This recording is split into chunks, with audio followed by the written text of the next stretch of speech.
My parents watched from their car as I found the wrapped box on my doorstep. The card under the ribbon said, "Don't make a scene. No greeting, no explanation. Just my mother's handwriting ordering me to stay quiet." Inside was a photograph of my 8-year-old son, Thomas, asleep in his bedroom, beside a duplicate key to our house. My knees buckled. I called 911. Minutes later, Daniel walked in, saw 2 officers in our hallway, and went white. "Please don't tell me. They actually did it, before I tell you what he knew. Tell me, what would you have done in my place?" My name is Evelyn Brooks. I was 34 then, a residential interior designer, married to Daniel, and mother to our 8-year-old son, Thomas, from the outside. Our life looked steady. We lived in a quiet part of San Francisco, in a narrow 2-story house with white trim, a small backyard, and a kitchen I had redesigned myself. That kitchen was the heart of our home. Thomas did homework at the island while Daniel sorted mail beside him. His wooden train usually sat near the fruit bowl, missing one red car that had disappeared months earlier during a visit to my parents' house. I had asked about it once. My mother smiled and said children lost things all the time. That was Linda Carter's specialty. She could make a warning sound like concern and an insult sound like advice. My father, Robert, was different. He rarely raised his voice. He did not need to. He had spent decades building the kind of reputation that made people lean closer when he spoke. He served on committees, advised local businesses, remembered birthdays, and shook hands like every conversation was a private agreement. Together. My parents looked generous, polished, and devoted behind closed doors. Every gift came with a string. When I was younger, they chose my classes, criticized my friends, and called it guidance. When I married Daniel, they questioned our decisions and called it experience. After Thomas was born, they treated every boundary as a temporary obstacle. They showed up at his school without asking. They called Daniel at work when I stopped answering. They told relatives I was going through something whenever I said no.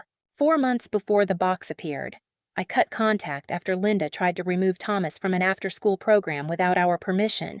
She called it a misunderstanding. Robert called me cruel. Daniel backed me publicly. But he still believed silence could keep the peace.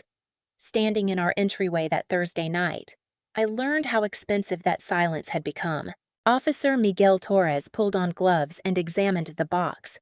Beneath the photograph and duplicate key, he found a stack of papers describing me as emotionally unstable, a small storage device, Thomas's missing train car, and a sealed envelope addressed to a family court attorney. Daniel stared at the papers. "What did my father ask you to sign?" I said. His eyes stayed on the floor.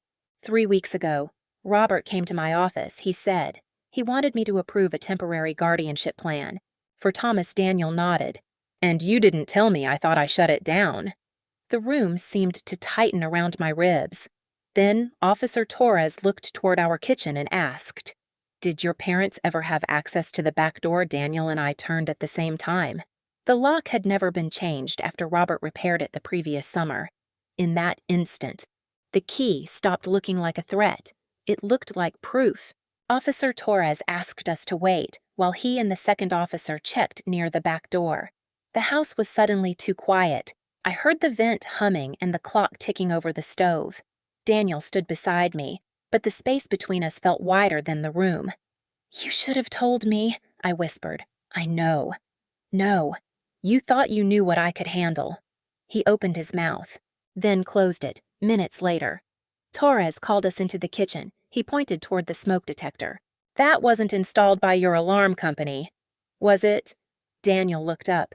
"No." The officer removed the cover. Inside was a camera aimed at the chairs where Thomas ate breakfast, did homework, and told us about his day. My stomach turned.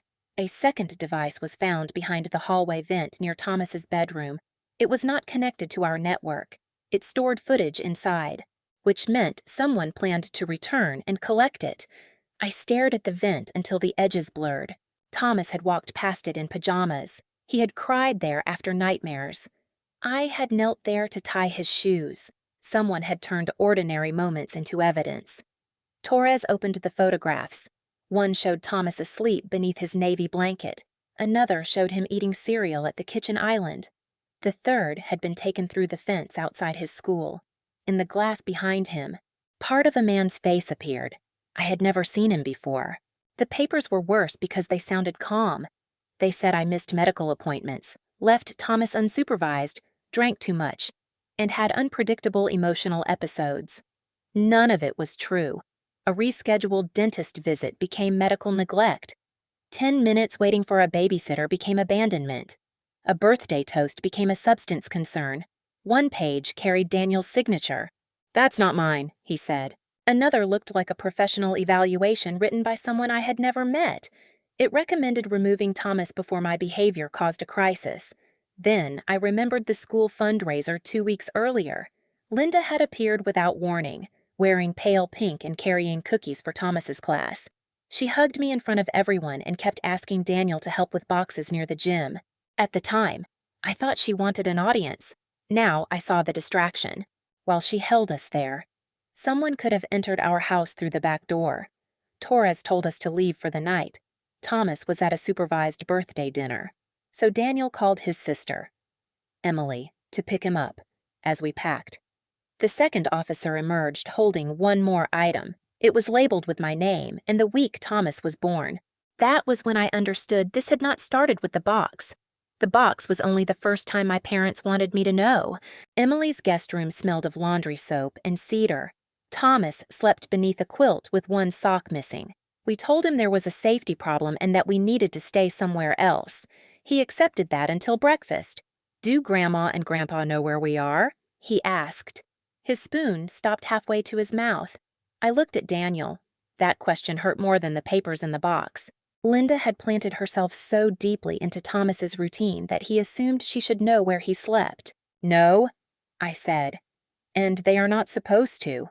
Thomas lowered his eyes and stirred his cereal. After Emily took him into the living room, Daniel sat across from me. "I should have told you about Robert," he said. "Yes. I thought I was protecting you. You were deciding what I could survive." His face tightened. For years, my parents had trained everyone around me to manage my emotions instead of confronting their behavior. Daniel had stepped into that pattern without realizing it. "I need the truth," I told him, even when it hurts. "You'll get it," he said, "from now on." That morning, Detective Olivia Chen asked us to meet her at the station. She spoke, never promising more than the evidence supported. The storage device contained recordings, photographs, schedules, payments, and notes dating back to the week Thomas was born. One recording came from my hospital room. Linda's voice sounded gentle as she urged me to sign temporary medical authority because I was exhausted after delivery. I remembered refusing. I did not remember being recorded. Then my footsteps faded. Robert's voice entered. "She'll come around when she understands how little control she has."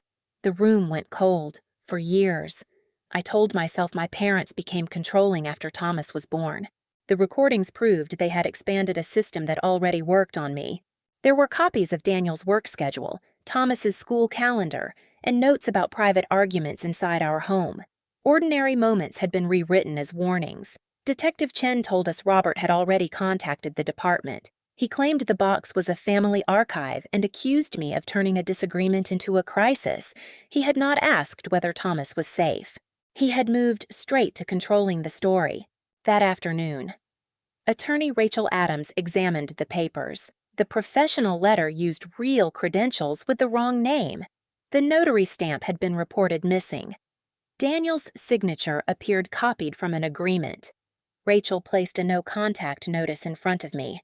Before signing, I remembered being 22, holding a graduate school acceptance letter while Robert folded it and Linda cried until I agreed to stay. They had rewritten my future once. Now they were trying to rewrite my motherhood. I signed. An hour later, Linda left a careful message offering to take Thomas until things settled down. Then her voice dropped. "A judge will care about stability. Evelyn." I forwarded it without replying. Rachel called minutes later. My parents had filed for emergency custody. The hearing was tomorrow. This time, I would not arrive asking to be believed. I would arrive carrying proof. Linda arrived in a pale blue dress, clutching a folder. Robert walked beside her with the calm expression he used at fundraisers. They looked like concerned, respectable, devoted grandparents. Thomas waited with Emily near the far wall. When Linda saw him, she stepped forward. A court officer blocked her. "You cannot approach the child." Linda's smile vanished. Inside the courtroom, their attorney described my parents as responsible people responding to an emergency.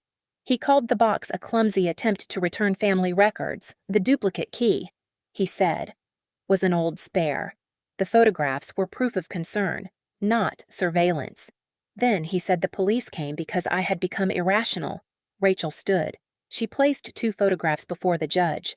The first was the cropped image my parents had submitted. It showed Thomas near the school fence, apparently alone. Then Rachel placed the original beside it. Daniel was standing less than 6 feet away. The second cropped photograph showed me holding a glass at a family party. Their filing described it as evidence of alcohol abuse. The full image showed 8 adults raising identical glasses around a birthday cake. The judge looked toward my parents. Why were these images altered? Their attorney asked for a moment. Robert whispered to him. Linda stood. "My daughter has always been impulsive," she said. Someone had to think about Thomas. The judge told her to sit. She kept talking. Daniel lets her make emotional decisions. We could not wait for her to fall apart. Robert gripped her wrist.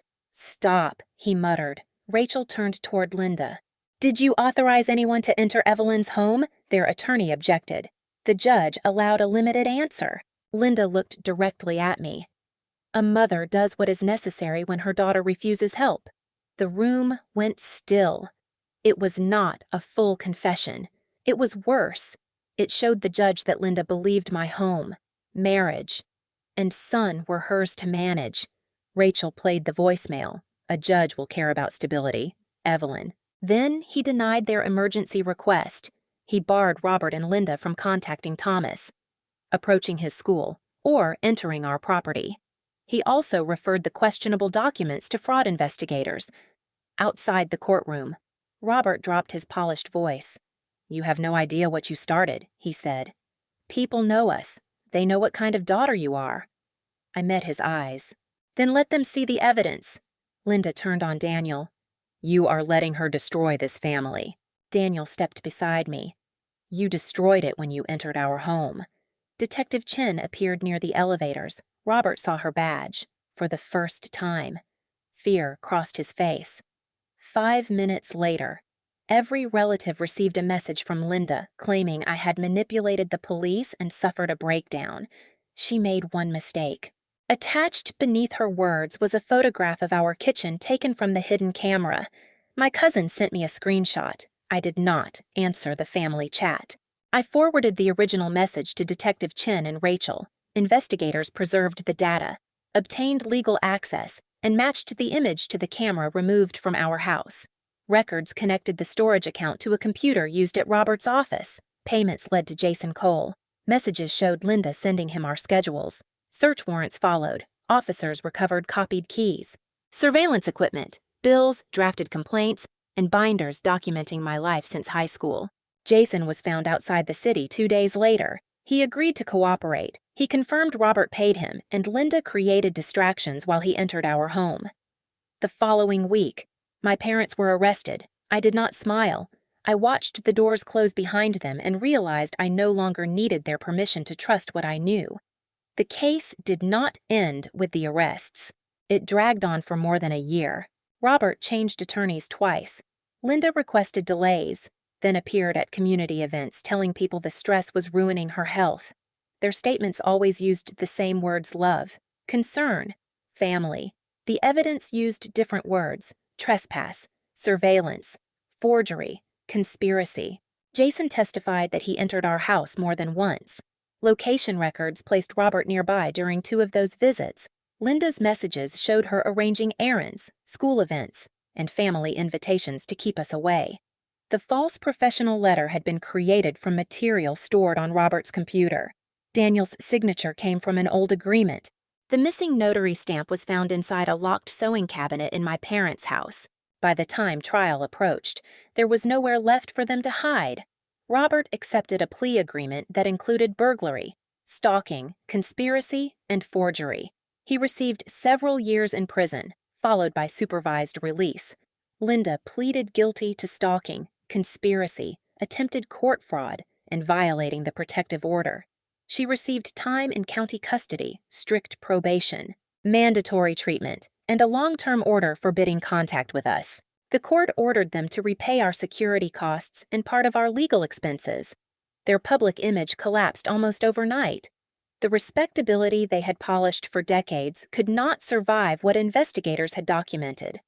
Robert lost his business clients and stepped down from every community position he once displayed like medals. Linda's friends stopped returning her calls. The large house where I grew up was sold to cover legal fees, restitution, and our civil settlement. People expected me to celebrate. I did not. There was no champagne, no victory dinner, no moment when the pain disappeared because a judge spoke. Justice gave us protection. Healing still required work. We replaced every lock, camera, computer, and phone. Thomas's school added my parents' photographs to its restricted contact list. For months, I checked the back door twice before bed, sometimes 3 times. Daniel and I began counseling.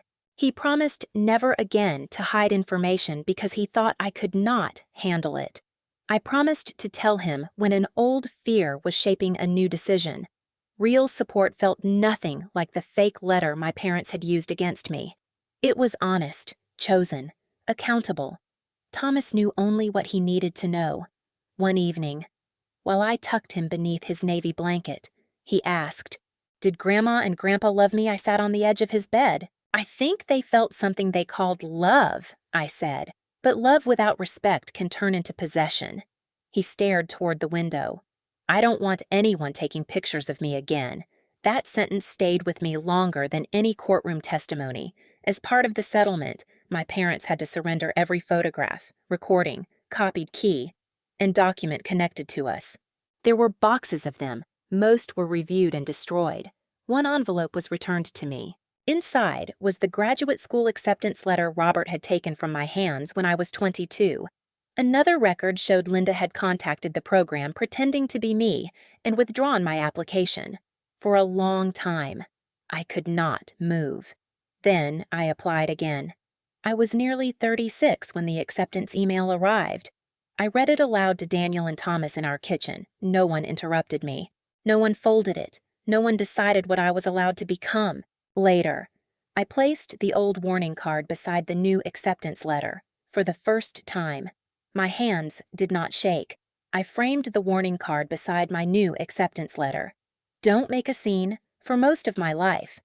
Those words had meant stay quiet, stay useful, stay small. Now, they marked the night I stopped helping my parents escape the consequences of their choices. I did not ruin Robert and Linda. I did not invent evidence, twist photographs, or destroy their reputations. I reported what they did, protected my son, and refused to apologize for surviving them. The house became ours again. Thomas walked to school without checking parked cars. Daniel stopped hiding hard truths. I left my phone on the counter without fearing her name. That was the real ending. Not prison, not lost status, peace. I learned that forgiveness is personal, but access is earned. Family love without respect is only control wearing a familiar face. And the quiet they once demanded from me became the quiet they could no longer enter. If this story moved you, share experience below, and subscribe so you never miss another story of courage and justice.